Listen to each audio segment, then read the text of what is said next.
we're going to pray for the service up front if you'd like to join us.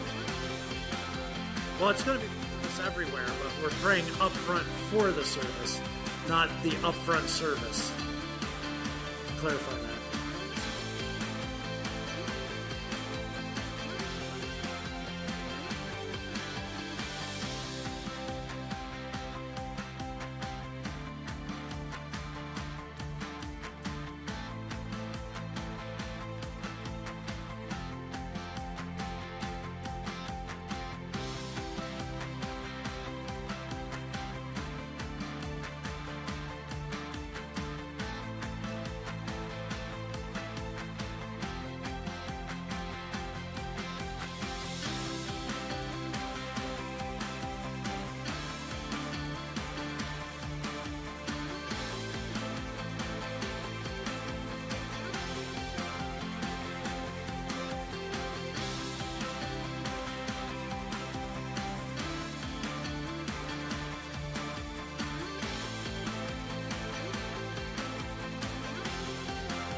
Good morning, Meridian Point Church. We're so glad you're here to worship with us this morning. If this is your first time here, we want to say welcome and invite you to join us out at the information desk in the lobby. Our volunteers have a gift for you, and they'll be able to answer any questions you might have about the church. Parents with middle schoolers and high schoolers, mark your calendars for October the 28th for our middle school Battle of the Sexes event and for November the 4th for our high school mystery party. You can register in the app, online, or you can email fox@mycorecommunity.com for more information. On Saturday, October the 22nd, we will be hosting our Connect Movie Night. We will be showing a family-friendly movie, having some snacks, and enjoying fellowship with fellow church members. Go ahead and join us for that. Again, that'll be up here at the Community Center on Saturday, October the 22nd. Finally, we have a special announcement from Samaritan's Purse and Operation Christmas Child. 3, 2, 1! And when those lids come off those boxes, you've never seen such pure joy. This is amazing. As you can see, the children's faces, they're excited as they open up the gifts for the first time. What makes the gifts more than just gifts is the message that comes with the gift. This is the opportunity for a child to hear the gospel of Jesus Christ. The mission of Operation Christmas Child never changes. Children are coming to Jesus, and children are taking the gospel to the ends of the earth. Millions of children around the world are being impacted by these simple shoebox gifts. One box can touch not just a child, but the whole family. So we need to keep packing those boxes and pray for the children that God will use this in a very special way. So thank you for being a part of it. God bless you. Our goal this year is to be able to provide 200 shoeboxes for Operation Christmas Child. If you would like to help support us in this goal, you can check out the information booth out in the lobby by the doors. We have a bunch of shoeboxes stacked out there. There's information on the different items you can bring, and we'll also have some more information about our day for packing those boxes. If you would like to talk to somebody about it, you can also see Miss Carol. She's going to be the one heading up the Operation Christmas Child collection for us this year. Super excited to be able to provide those boxes for the kids, and we'd love to have you get involved. Lots of different things going on. We're so glad to have you here with us this morning. Let's worship our God together.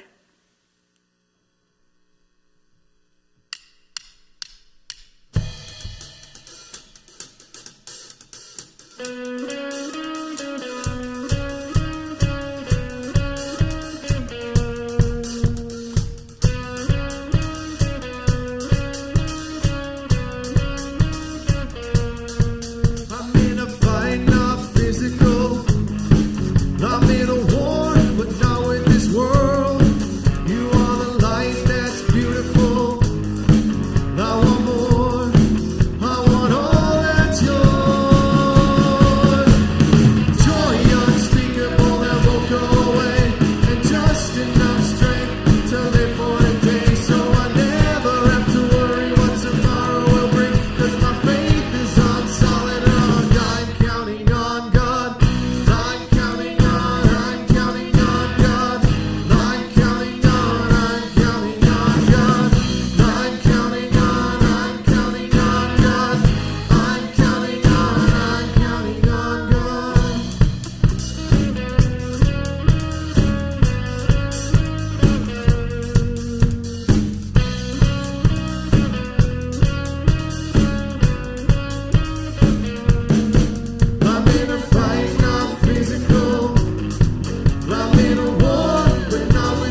just enough strength to live for today, so I never have to worry what tomorrow will bring, 'cause my faith is on solid rock. I'm counting on God. I'm counting on God. I'm counting on God. I'm counting on God. I'm counting on God.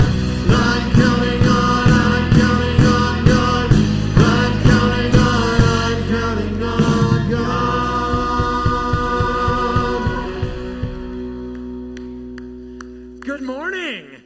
Our kids are in here with us today, so if they don't have coloring sheets and word search. Yeah, I'm glad I don't speak for a living. If they want to go back to the information desk, they can grab that stuff there. Otherwise, turn around, introduce yourself, say hi to somebody this morning.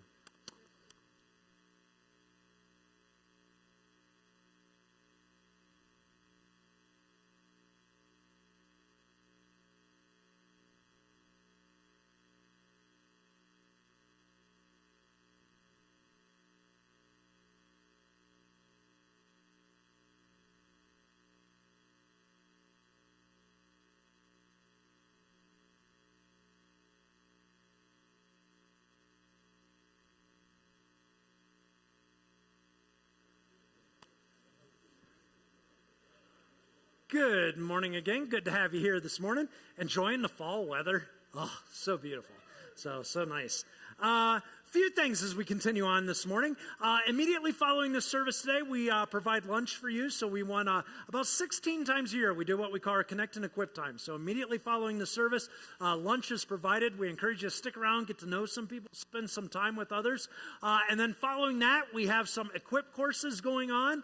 And so I think here, I'm not sure the exact ones. We have a couple of classes for women.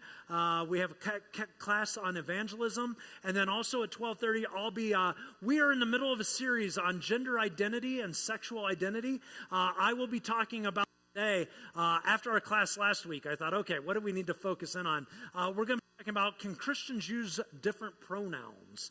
And so that was one of the questions I got a lot, so I'm going to answer that as best I can at 12:30 today after lunch.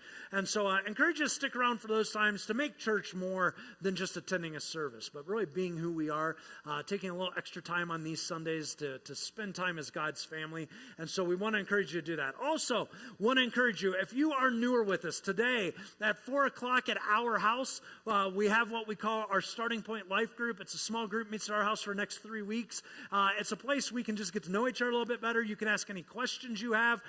We will help you try to figure out if this is where God is calling you to be a part of his family or not. And so if you'd like to come out today at 4 p.m., see me after service. I've got a little card I'll give you, and we'll walk you through that and give you address to our house, and we would love to have you out at the house today. Like I said, we're in the middle of a series on gender identity right now called Identity Theft, but this is a family Sunday, so we're going to take a little break from that. And I had something I wanted to talk about with all the kids in here too, so it's good to have the kids in here with us. You will find, guys, that if you look up on the screen when there's a word that's underlined in orange, that if you write that down, you can find it in your word search, and they've got something at the desk out there when you show them your word search after a service. There's also a secret message in there today, so if you can find the secret message, let me know after the service that you found it. But I want to take some time to talk to you about an opportunity we have to start a third congregation. And so a little history. For those of you who have been here a long time, this will be repeat stuff some. But those of you who are newer with us, I want to give you a little bit of history so you know where we're headed and why. We have grown steadily since we started Meridian Point about 15 or 16 years ago. We have always had a consistent growth going on. Not necessarily consistent. Sometimes it's much more than others, sometimes a little less than others. But we have grown consistently. And therefore, we've had many discussions about what do you do as you grow to stay healthy as God's church, to not just become this organization, but to really be what God has called his church to be. We knew that we didn't want to be what we call a mega church. And that is one of these massive congregations that tend to be happening a lot anymore with thousands of people in them. Those are churches that tend to focus just on Sunday services. That tends to be their main driving thing. We knew we didn't want to really go that route. We wanted to do more than just be a church of services. We knew God was calling us to more than that. But that didn't solve the issue of what do you do as you continue to add more people? How do you continue to grow? So we decided at that point that our first option as we grew was going to be to start new congregations. And we decided that for several reasons. One is it's a statistical fact that new churches reach new people most effectively. Both people that don't go to church anywhere, people that might not be Christians, people who just go, we went to Starting Point, we met Barry, not going to be our place. All right? For people who go, this just isn't our place. It's not who we are. And we know that there are a lot of those people out there. And when a church is newer, about 60% of new people that come end up being non-churched, meaning they either haven't been to church in a long time or they're not Christians at all. This morning, for instance, we've already had, well, I'll talk about that in a second. About 60% of new people in a new church come from no church background. But as a church gets to around that 10-year mark of existence, they start growing significantly. About 80% of the new people will come from a church background. They're either moving into the area and they were going to church, or they're in the area and they're looking to change churches. About 80% of new people are now from other churches. This morning, we've had about 4 to 5 new families here with us. Out of the people I got to talk to, 4 of them were moving into the area, and they were coming from a church where they used to live, and they're looking for a new church. There was only one of those people. She said she hadn't been in church in like 17 years, and so she had just decided she was going to come back to church, and she found us. We have about that case. About 80% of people already have a church background. And so what we find is we want to reach unchurched people. That's one of our main focuses. We don't want to just shift people from church to church and do that. And so new churches tend to do that at a much greater percentage compared to the size of the congregation. Do we still have people come that don't have any church background or non-Christians? Yes, we do. But we find in new churches that percentage is much higher for them. We also believed at the heart of the church, and I'm talking God's people when I say church, not a building or an organization. At the heart of the church is relationships and service. Smaller congregations tend to allow for those things better than what larger congregations do. Larger congregations tend to make it harder to find healthy relationships and to find a place to serve, whereas smaller congregations, it is hard to avoid relationships and finding a place to serve. When we were smaller, when you came in the door, we were like piranhas. Oh, a new person. Are you? Hey, we've got some areas to serve. What do you like doing? You want to get together with this? We've got this thing going on. We very much were able to just surround those people. But as you grow larger, it becomes easier and easier to just kind of come to a service and then disappear. It's in relationships and service, not in attending a worship service, that spiritual maturity best develops. The best spiritual growth you'll get is not just from coming to a service, but it will be in truly being involved in God's family. It is much easier to do that in smaller churches. And so we wanted to find ways to maximize relationships and service. Giant churches tend to minimize those things. And for example, I have an acquaintance that is a pastor of a church of 35,000 people. The congregation is 35,000 people. And he wrote a book about how they do small groups. That even though they're that large, they do a great job of people being in small groups and being in relationships. It's possible even when you're large. Well, I had 2 of my students who used to, actually they were people we knew in college and students we had in high school, that ended up getting jobs at that church. They ended up on the church staff. And we went down to visit them once, and when we were talking with them, I said, so tell me about how they do this, that they're able to stay real small. They have this program, it's called this. How does that work? And they said, what are you talking about? And I said, what do you mean, what am I talking about? Your pastor wrote a book on how you guys do this. And they said, oh yeah, we don't know anything about that. And I went, you're on staff, you don't know what's going on and how to get in relationships. And they said, they go, we just don't get it. They said, we have hundreds of people on staff. We don't know everything that's going on or much about that. And I'm going, he'd written a book talking about how they were all involved in small groups and they had no idea what was going on. Bigger churches just tend to, even if they're trying not to, that just tends to happen. So starting new congregations not only provides for those relationships and that service to happen naturally, but it also causes us, as the church that is helping start them, to stay, if not smaller, to slow the rate of growth at one location while still allowing for the church to grow. One of the hard parts has always been, just because we're starting new congregations, we stop growing. That is true, but at least in our first church plant, what we found is it gives us a little breathing room to slow down a little bit, help people get connected and plugged in as we continue to grow. It was also simply better stewardship to start new congregations and share some of our resources. Whereas when we were talking of building, that was going to cost us millions of dollars to build, we can start a new church for thousands of dollars. It's a much better use of our resources. But there are also some inherent weaknesses in smaller congregations. It's all not, sunshine and roses. There's issues in smaller churches. The main one is just having enough resources and enough organized ministries to serve people. The youth groups tend to be overly small in a small church. It's just how it works. So if you've ever been to a brand new church and they've got 35 people and you have a teenager and you go, do you have youth groups? And they say, yeah, he's sitting right over there. All right. He's our youth group. And that is hard to do, to get plugged in that way.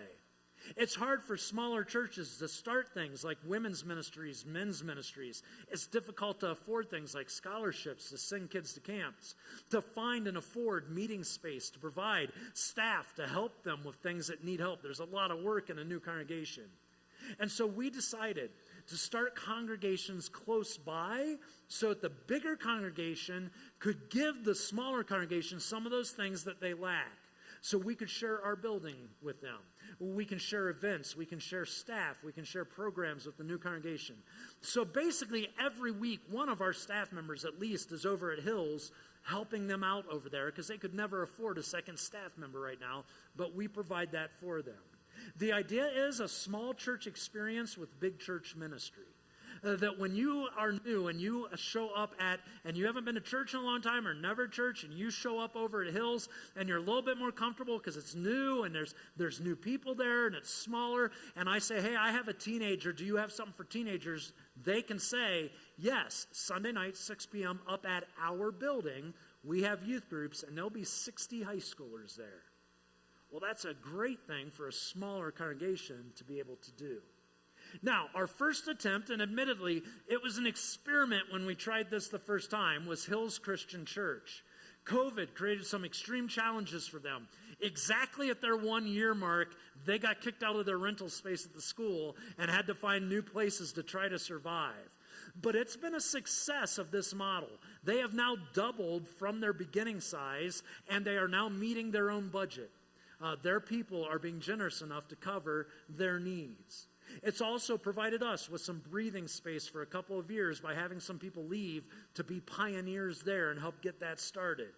But we're at the point again, both with our current attendance and with our current resources, that we feel we are able to start another congregation. It's time to do it again, especially when we decided that it was not going to be wise to sink millions of dollars into a new building. Back to plan A. Let's begin new congregations. Now, this time, I'm more excited about doing it this time than I was the first time, simply because we get to do it together with our first plant, Hills Christian Church. They're going to be a part of it this time, too. They are talking about this exact same thing this morning. They're going to be doing just what we're going to do to plan to get this new church started. And so it's exciting to have another partner to do this with. This time, we'd like the new congregation, though, to be a little different than the first congregation we started. We want to start a congregation that focuses on families with special needs members. The idea has been floating around in our congregation for years.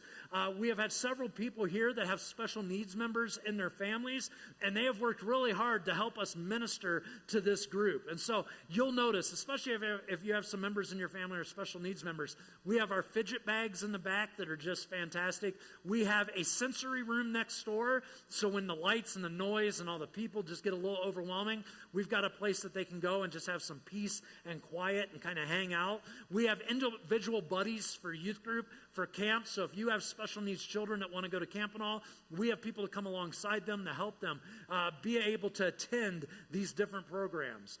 But as the idea for this new congregation was developing and we talked to more and more people, we found that although these come alongside you ministry stuff worked well, they were helpful, the idea of a congregation that is completely formed around these needs was something that we got a lot of interest about.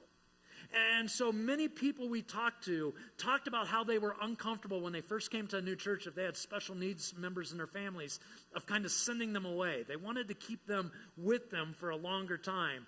And when they attended church, they said they're often self-conscious. They felt like they were disrupting things if they kept their special needs members with them. And we're going, we don't necessarily feel that way, but there was a very self-consciousness about going to a new place when you have special needs members in your family. We discovered that there were many families who just never attempt to go to church, or they go to church very seldom because of these issues. And so we thought, what if there was a congregation with this as its focus? Not that anyone couldn't attend, anybody can come to the congregation, but it would be those without special needs that would have to adapt the most instead of vice versa. If you're someone with special needs family members and you come into our congregation, you have to adapt to how we do things, and we try to help you out, but you have to adapt.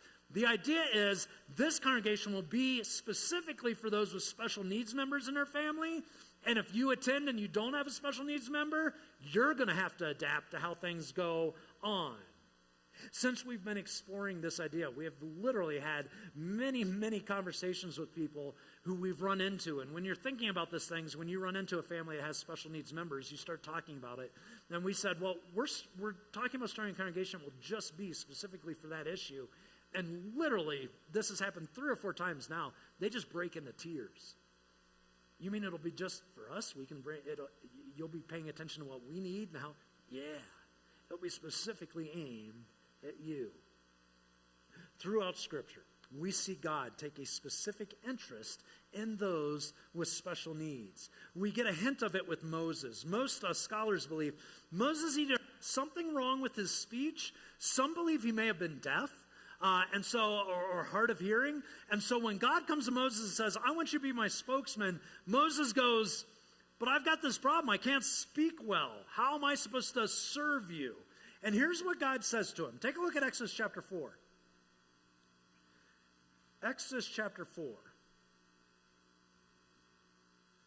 Verses 11 and 12.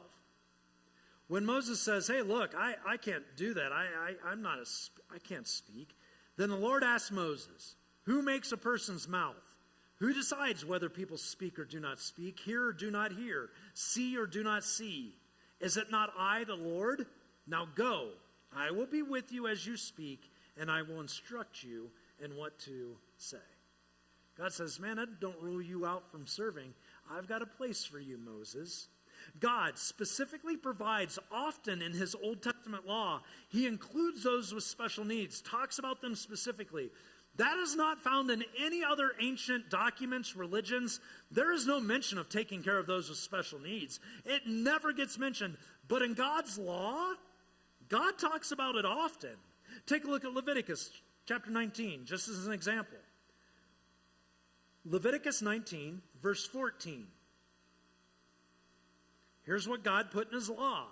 Do not insult the deaf or cause the blind to stumble. You must fear your God. I am the Lord. Or check out what Jesus says about this subject. Look at Luke chapter 14. Luke chapter 14, verses 12 through 14. You know, it's eerie how a lot of times Jesus sounds just like God. I'm just saying. All right? So here's what Jesus said. Then he turned to his host. When you put on a luncheon or a banquet, he said, don't invite your friends, brothers, relatives, and rich neighbors, for they will invite you back, and that will be your only reward. Instead, invite the poor, the crippled, the lame, and the blind. Then at the resurrection of the righteous, God will reward you for inviting those who could not repay you. He says, pay attention to those who have special needs. Don't always just go to the same old, and your friends and your family. Look for those who God says, man, these are people that might get ignored. Take a look at Psalm 82:4. Rescue the poor and helpless. Deliver them from the grasp of evil people. Proverbs 31, 8 through 9. Speak up for those who cannot speak for themselves. Ensure justice for those being crushed. Yes, speak up for the poor and helpless and see that they get justice. God obviously takes a special interest in those who have special needs, and we are commanded to also. Let me also just read to you a couple things from some parents who are dealing with family members with special needs. One wrote this: "You live in what feels like a parallel universe to everyone else's, similar but never crossing lines, scraping for an understandable diagnosis, watching kids younger than yours surpass them, looking for hope in a future that is all hard edges and curveballs." And then I want to read you another thing that a mom who has special needs family members wrote. And she talks about the theological side of things. And I can't say it any better than she did, so I'm just going to read to you what she wrote. She wrote this: "When outsiders view special needs kids when they are young, it's easy to sentimentalize their disability as something that's oh so precious and dear. It's easy to think that God gave them their disability in order to help the church be more caring, or to somehow show us a simpler and purer person than those of us with the mental ability to really be sinful. But those are half-truths. We can't forget that special needs kids need God. God forbid that we let any child's preciousness or happiness or cognitive disabilities keep us from acknowledging their need for a Savior. We may think that folks with cognitive disabilities and delays in our church are mainly there as some sort of object lesson to enable our spiritual growth, forgetting that God wants spiritual growth for all of us. Our cognitively disabled children, family, and friends need to be taught the gospel of Jesus Christ. And as much as they are able, they need to be taught how to walk with the Lord in all they do. It will cost us something to disciple kids and adults with developmental and cognitive disabilities. It will cost us our time and our own selves. And it won't necessarily offer the rewards of normal Sunday school teaching. There may not be little children eagerly raising their hands with the right answers of Jesus and the Bible. In fact, our audience may never respond with the right answers. They may never show the fruit that we long to see. But we can entrust our loved ones with special needs to Him with confidence and expectant hope. He will never do wrong to us or our disabled children or family or friends. He is good and He does good. Be willing to share that goodness with the special needs kids in your life. Don't sentimentalize them so much that you forget to feed them the very bread of life.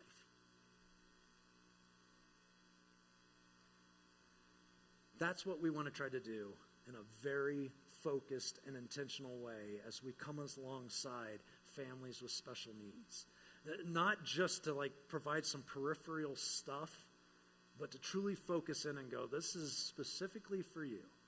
We want to specifically meet your needs.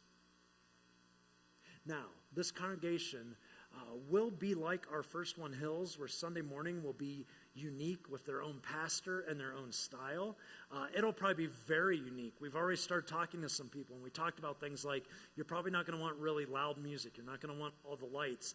You're not going to want seating in a row. You're going to want that flexible so people can move around and kids can walk some, and there's some extra noise. There's going to be some things that will be very different. But like with Hills, we will be able to share our greater resources outside of Sunday services to provide even greater ministry to these families. And then they will have expertise and gifts in these areas to help our other congregations minister best to this community. We're not expecting everybody has special needs. People in their family are going to want to go to a congregation specifically focused on that. But this will give us more resources to know, how do we help in this area? When we do camps, when we do youth groups, when we do activities, how do we best help you be a part of God's church and be fully involved? Now, we have been praying for a potential person to be the pastor for this new congregation, and we believe we have found him.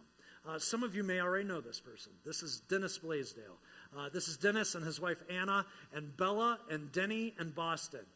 Dennis looks really confused in this picture. He said this is the best picture they had, and I'm going, because you look confused and your youngest looks like he's got drugs on his tongue. So we might have to just clear some things up, Dennis, before we talk any further. So Dennis and Anna Blaisdell attended Meridian Point for many years, serving in all kinds of capacities. Mainly they served in our youth and our children's programs. And then a few years ago, they moved to New England due to a job change. They have actually come back every summer to work with our middle school camps. Dennis comes and he MCs them and he speaks at them, and they come back for that every year. And so we've always kept in touch.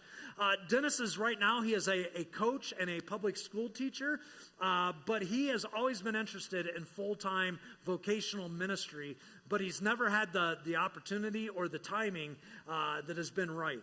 We believe that opportunity and timing is right now. Dennis will bring things I don't bring, like kindness and acceptance. Dennis is just Dennis is just a good guy. He is just a good guy. He has an ability to adapt, to think outside the box on things. He is not bothered by quickly changing situations. He is not bogged down by this is the way we've always done it. I tend to think of him as a general practitioner. He can do a bunch of things really well, and he's very flexible. We really wrestled with, if we're going to start this special needs congregation, do we need someone with a specific background in special needs? And the answer was maybe. That was the first avenue that we kind of checked out. But we also thought there was a great benefit in having someone who we knew and who we trusted, someone with fresh eyes on this subject. As a matter of fact, when I talked to a few people who were heavily involved in these types of ministry about the opportunity, I could not get them to think outside the box. It was very much, this is how it's always been done. They didn't understand the concept. They could not grasp how they're going to do something as specific. It was really hard trying to get them to think creatively and outside the box. Dennis very much is there. Dennis is already pouring himself into learning about this subject, developing more of this. His wife has worked with special needs kids in the school system. He's worked with them in the school system. And so he has started to really pour himself into this. We will be doing some video chats with him through October, so you'll get to meet him and his family. We'll do some interviews with him, and so you'll get to know them more as time goes on. Now, to make this happen, obviously we need the funds to make it happen. And originally, I had shared with you, I was thinking of we'd try to raise like $50,000 by the end of this year to try to have that kind of in place so that he would come. The more and more I thought about that, we have never tried to just raise money to raise money. I truly do believe we want you to learn how to be generous people. And if you are generous people, we will have the resources to do whatever God is calling us to do. And so we wanted to find ways, if we're going to do something like this, to help you develop just generosity in your life, not just give chunks of money or anything like that. And so after going over our budget for the coming year, we figured out if each family in Accord, that's Meridian Point Congregation, the Hills Congregation, if each family would be willing to raise their giving $15 a week. So rather you're single, that would be $15 a week. Rather you're an empty nester with a big smile on your face like I am all the time, it would be $15 a week. If you're like the Parishes and the Schefflers and you've got like 400 people in your family. I saw Schefflers, I think, Parishes in every service this morning. It was kind of, I'm going like, are they attending all three? Oh no, there's just a lot. So no matter what size your family, we're just asking, as kind of spread this all evenly out, that $15 a family per week would help us to do this. It would allow us to meet next year's budget. That would include the new congregation, bringing Dennis on, all the startup costs for all that to help them get going. It would also help us, Honduras. We had been doing short-term mission trips to Honduras every year. Honduras has opened up again now after COVID. We are able to start going back to Honduras. And so this spring break, we are planning, you'll hear more about it in October, we're planning a trip to Honduras. One of the things we do is, if you pay for your airline ticket, we cover all of your other expenses. So we want to encourage everybody in the congregation at least once in your lifetime to go on a short-term mission trip. We make that possible in Honduras, and so part of this extra giving will help us make sure that we're saving up that money to start providing for that to happen again. We have about 140 families here at Meridian Point Church. They've got about 20 families over at Hills. And so they took 20 of these commitments. We've taken 140. If you look behind you, there's a board back there with all these cards. That's the amount of commitments we need to make this happen. And so that will tell you all about that. I had called Dennis, and I said, Dennis, I need you to write down 160 facts about your family because I want a different fact on each of those cards. And he's like, what? I said, yeah, 160 facts about your family. He goes, okay, we can do it. 2 days later, I had 160 facts. It was crazy. Now, one of the funny ones was, poor Boston always gets left out. They said things like this. They said, like, Bella's really good at history. Denny's really good at sports. Boston is 8. Going like, oh, poor Boston. So you can go back there. You can read all kinds of facts about their family. We encourage you to make that commitment. And what we're asking is simply this, that you take one of those off the board or multiple ones off the board. If you'd be willing to commit to take one or more of those off the board, and preferably go online, set that up as a recurring gift in the next few months, at least by the beginning of the year. What Beth Ann and I have done is we've taken several of those off of there, and starting in October, we set up online, we have our regular giving, and we set up a special gift for that to take place for the next year or so. And so we encourage you to do that. And then I'd like to see those gone by our anniversary service. That's like the end of November. We usually do a time where we just celebrate the date that Meridian Point started, and we give thanks to God for that. But we will just leave them up there, and as if God leads you to make a commitment, we just ask you to be generous, take some of those, and that's how we're going to do it. Obviously, there's a lot of other plans going on behind the scenes. We will keep you updated as we move along. I know this always happens. We can generate a lot more interest and generosity by building a building. What we found was we had commitments when we talked about doing the new building. We had commitments to give every month extra. What we're now asking to do this, that would be over the course of an entire year. There's something about building that American Christians just really get into and we like doing. But I hope you will pray about this, that you will be willing to be just as generous or more so than you were for a new building. This one's much more directly selfless, where you're not going to go, I see something directly benefiting me or us from doing this, but there's a great benefit to God's kingdom from doing this. I know that's a harder sell, but we just want you to pray about it. The plan is this. We're going to offer the position to Dennis come January. We'll make it formal. We will plan on having them move out here the end of the school year for him, which is like May or June. They're already looking at house prices and all, so they're going like, man, if we could sell our house out here in January and then hit the bottom of the housing market when we move out there, I'm going like, good luck with that, buddy. I've got tents set up out back for him. Don't tell him, all right? So that's how it'll work. The new congregation would start sometime between August of 2023 or January of 2024, depending on how Dennis sees things coming together. We're going to leave those details up to those who will be starting this congregation. If you have special needs members in your family, you know there is an underground community of people that deal with this, and I'll talk about it. And Dennis will need time to kind of make connections there and talk to people and see what is needed and how it should best be done. He's going to be gathering a team to help him out with that. So if you're interested in being a part of this, start praying about it and let me know if you're interested, and we'll get you in the loop, and we'll keep you in the loop of this. What we did with Hills, and we'll probably do again, we would ask you to make a year commitment to serve there to get things started. After a year, if you decide, hey, this was great, I'm glad I was able to serve in this way, but I kind of want to go back to my home congregation, my people, that's perfectly okay. We kind of plan on that happening. And so the commitment would be, we want to go over here and help for a year and get this thing started. And then if you find that becomes this where God is calling you to be full-time, then you stay there. If not, and you'd like to come back here, that would be great too. So if you're interested, let me know. This is uncharted territory, not just for us, but we're finding this is uncharted territory in any church we know of, starting something like this. And so we believe it's a great God-given opportunity. I said this before. I don't know if I've ever felt like God has said, boom, I'm telling you specifically do this. I don't think this is one of those times either. But I do think this is an opportunity that God has shut some doors, and some doors are opening up to us.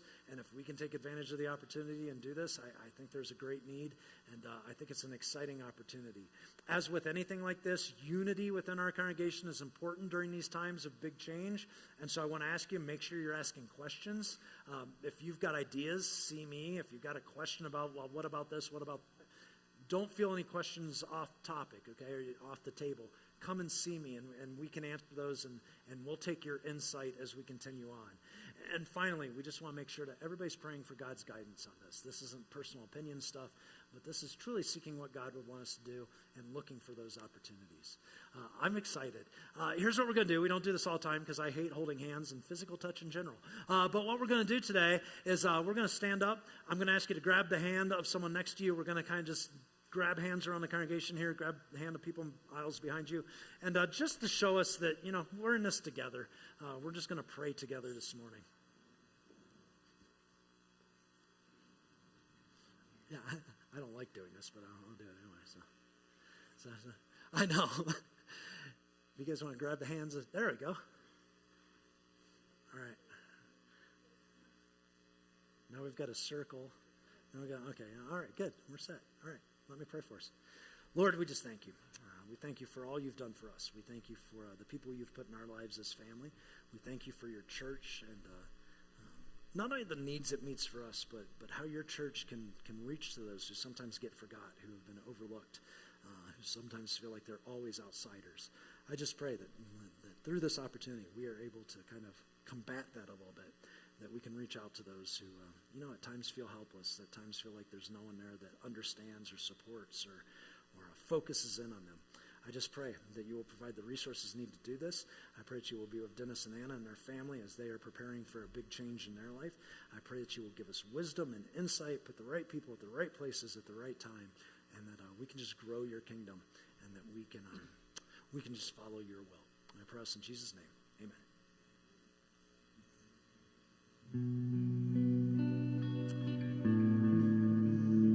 Even as an act of worship while we're doing this, if you want to go look at that board and see the different things they wrote and take those, you can do that this time or after church or next week, whenever.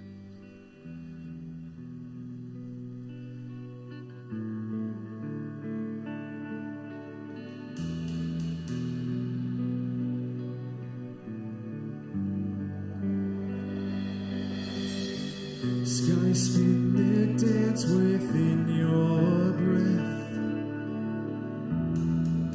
Time runs its race within your head. My mind runs wild to comprehend.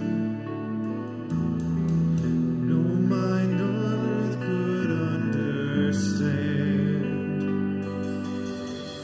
Your ways are higher, your thoughts are wilder. Love came like madness, poured out in blood-washed romance. It makes no sense, but this is grace. And I know you're with me in this place. Here, now. All I know is I know that you are here now. Still my heart, let your voice be all I hear now. Spirit, breathe like the wind, come have your way. 'Cause I know you're in this place.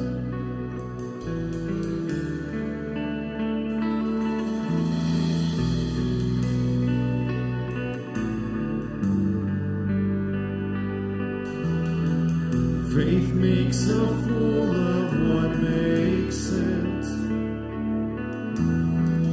Grace found my heart where logic ends.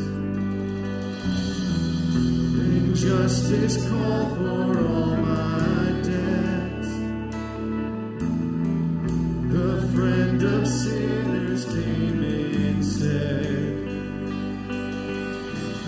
Your ways are higher, your thoughts are wilder.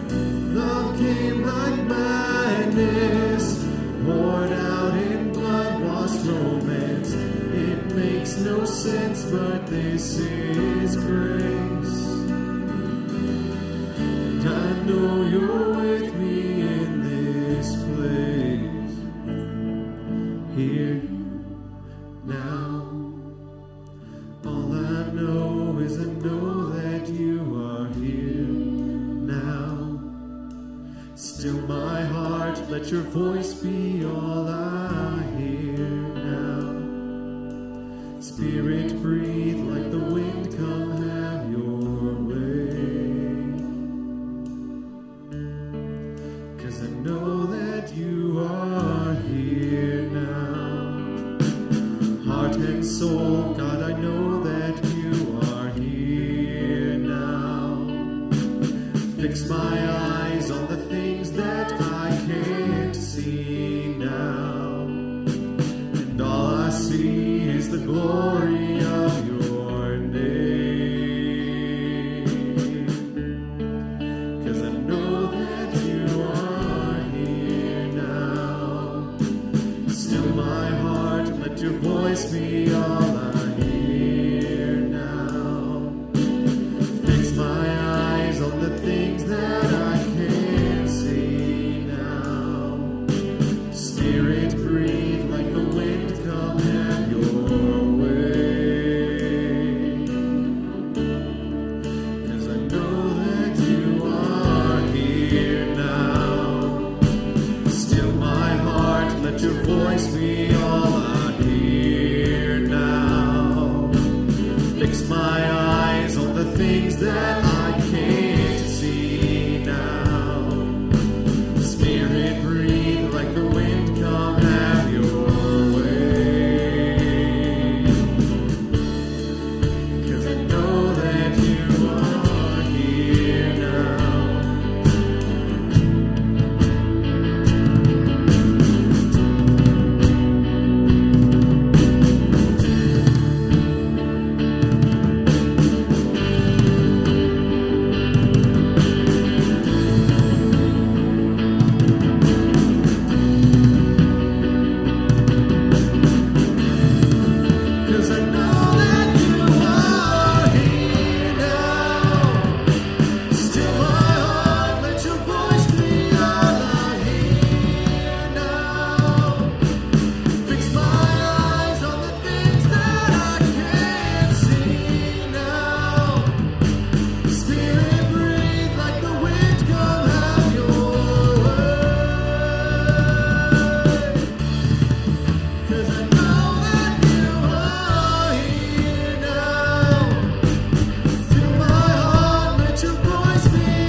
Heavenly Father, every day we are in a war not of this world. And sometimes we only have enough strength to get us through the day. But even in the darkest place, you are the light that shines through. We don't know what is in store for us in the future, but we know we can count on you to get us through. Now is our time for communion. There are tables at the front and the back of the room. Please come forward when you are ready.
stand, all other ground is sinking sand. So stomp your feet and clap your hands, our feet are on the rock.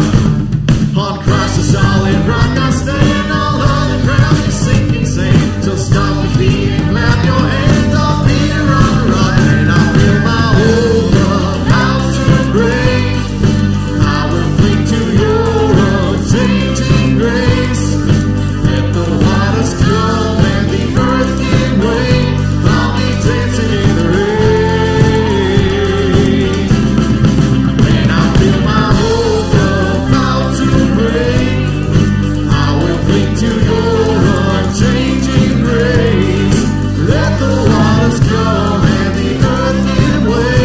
I'll be dancing in the rain. My feet are on the rock. Ooh, my feet are on the rock. Ooh, my feet are on the rock. I said I learned this morning Nate can play the drums. That was very impressive. So if you'll have a seat for a minute, we've just got a couple announcements and we'll move on to lunch. Good morning. I'm Meridian Johnson, and we are thrilled to announce that the core community is sponsoring American Heritage Girls Troop 2911. We are going to partner kind of with Trail Life and meet on the same night, Monday night, to make it easier for families for both boys and girls. But we are a girl troop that hopes to partner with parents to build women of integrity to serve their family, community, God, of course, and our country. And we would like to invite you to either find out more information today in the foyer, I'll be there, as well as tomorrow night we have a parent information night. We'll be meeting tomorrow night at Falcon Baptist Church at 6:30. And on Mondays, until space opens up here, we'll be meeting at the same time as Trail Life, but again at Falcon Baptist until we can move over. Yeah, we're excited about that opportunity. Our Trail Life boys have started up. It's been really good. Our building here is packed on Monday. All the buildings are being used. And so we are thankful to Falcon Baptist Church, which is right down here on Garrett Road. They're opening up their building for us on Monday nights, too, for the girls. And so the girls will meet down there. The guys will meet up here so that you can be, your kids can be involved in both. But if you want to know more about that, there's a booth out here.